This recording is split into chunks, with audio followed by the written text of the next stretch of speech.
তুমি জানানে মেন্দি মই সদায় সকলোতকৈ ওপৰত থাকি ভাল পাওঁ যাতে এই গোটেই চহৰখন মোৰ তলত থাকে আৰু সবে মোক এটা ষ্টাৰৰ দৰে মূৰ তুলি ওপৰলৈ চায়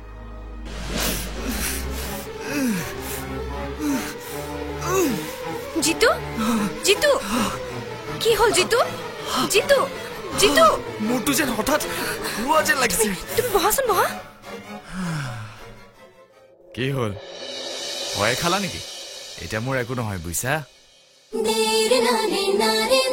জানতো 6 সিহঁত অলপ আচৰিত হৈছে কিন্তু মাজনী তুমি এবাৰ সিহঁতৰ ঘৰৰ পৰা গৈ নাহা কিয় দেউতা কিয় মানে মোৰ এইটো জীৱন যিখন ঘৰত থাকিম বুলি তুমি ঠিক কৰিছা সেইখন ঘৰত তুমি এবাৰ চাই নাহা কিয় বুজিছো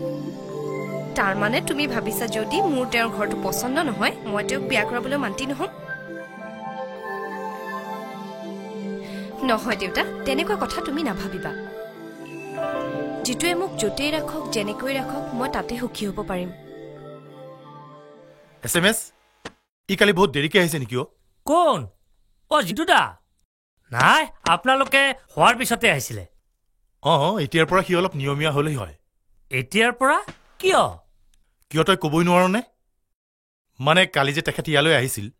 তেখেত মানে নবয়ে কৈছিলে কোনোবা বৰুৱা নে বৰবৰুৱা আহিছিলে নাই আই মিন টু চে মই কথাটো ইমান চিৰিয়াছলি লোৱা নাই চিৰিয়াছলি লোৱা নাই বৰ ইংৰাজী ক'বলৈ আহিছ হে তই জানো বিৰাজ বল্লভ বৰা কোন লাখপতি কি লাখপতি কোটিপতি মানুহ তেওঁৰ ছোৱালীৰ লগত আমাৰ জিতুৰ বিয়াৰ প্ৰস্তাৱ লৈ আহিছে জিতুদাৰ বিয়া এপ্ৰিল কৰিছে SMS সৰি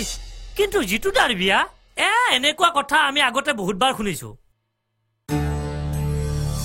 ছোৱালীৰ বাপেকে ইফালে কথা পাতি থাকোতে আই মিন টু চে জিতুদাই ৰিজাইন দিলেই কিজানি জিতুদাৰ বিয়া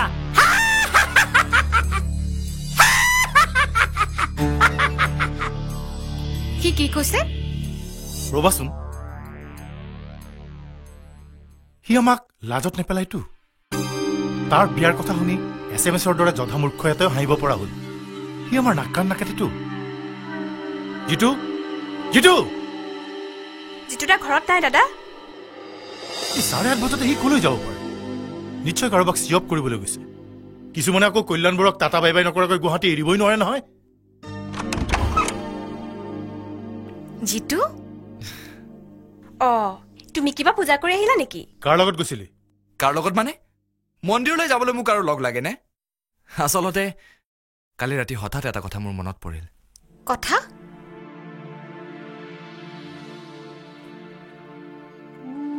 আজি ককাইলৈ ঢুকুৱা 10 বছৰ হ'ল জিতু 1999 11 আগষ্ট আমাৰ ঘৰৰ পদূলিৰ সন্মুখত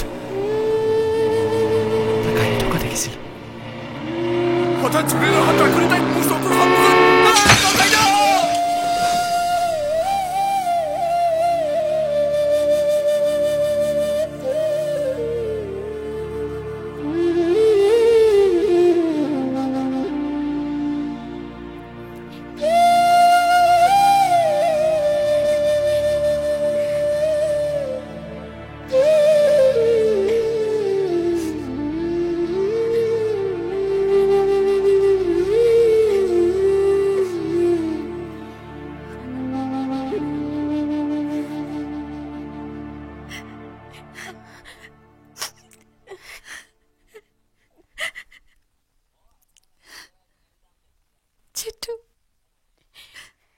মোৰ বাবে তাৰ জানো কমটো চিন্তা আছিল আজি তাকে ঈশ্বৰক সাক্ষী ৰাখি তাক কৈ থৈ আহিছো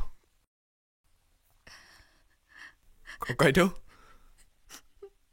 তই মোৰ একেবাৰে চিন্তা নকৰিবি মই বৰ সুখত আছো প্ৰতাপ দাইতো মোক তোৰ কথা একেবাৰে মনত পেলাবলৈ নিদিয়ে জিতু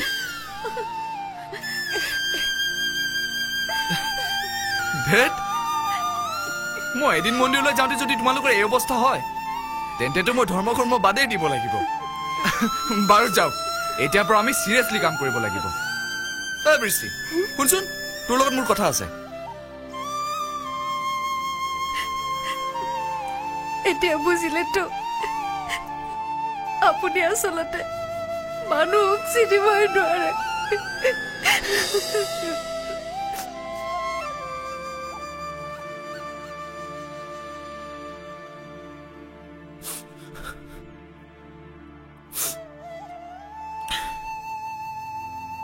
হেৰা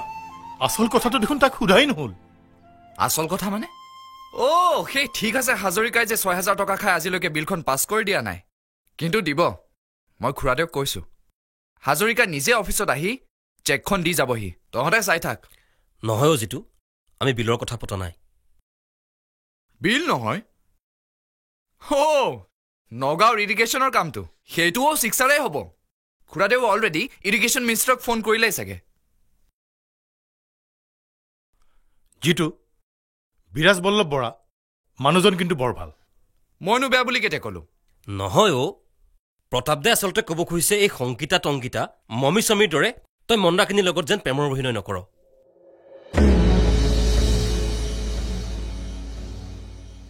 অভিনয় চোৱা নন্দনদা টিম এটা চিলেক্ট কৰোঁতে 30 জনলৈকে প্লেয়াৰ চিলেক্ট কৰা হয় কিন্তু খেলে মাত্ৰ 11 জনে তাতে তেণ্ডুলকাৰৰ দৰে প্লেয়াৰ এজন থাকিলে আনৰ কথা ভাবিব পাৰি নেকি তই তেতিয়াহ'লে 6 মাৰিলি বৰা কি কৈছে জান তেখেতৰ যি আছে বিয়াৰ পিছত সকলোতো তোৰেই হ'ব